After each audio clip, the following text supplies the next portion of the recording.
Assembly Member Twycross. Thank you. Earlier this month, the Trust for London published research carried out by Loughborough University highlighting that over 4 in 10 Londoners already don't have an income that the general public would regard as the minimum required for a decent standard of living. Are you concerned that the pressure on Londoners' income will be increased if we continue to see high levels of inflation as a result of the inflation around Brexit pressures? Well, you'll have seen this week the increase in inflation, which surprised many. You'll also be aware, with the weak pound, some of the cost of the goods that are imported are causing a huge source of concern. And so, with the cost of living crisis being an issue for many Londoners, we both know about in-work poverty. Many Londoners doing not just 1 but 2 or 3 jobs to make ends meet. We know still the cost of housing in London is very expensive. That's one of the reasons why I made the promise to freeze TfL fares. Promise made, promise delivered.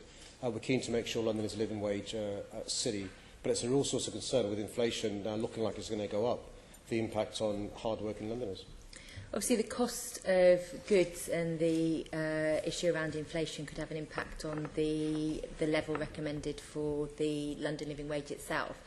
What additional resources will you put into making sure that businesses either stay accredited or continue to sign up if they see the level of the London living wage increasing as a result of Brexit pressures? I mean, you'll be aware that the London living wage is not mandatory for employers. The national living wage, minimum wages, which is, we know there's issue about terminology in relation to the announcement made by the government in relation to a living wage. The key thing I've been trying to say to employers, because there's a significant number of Londoners work for private sector employees rather than the public sector, is there's a business case in paying your staff who do a hard day's work a decent day's wage.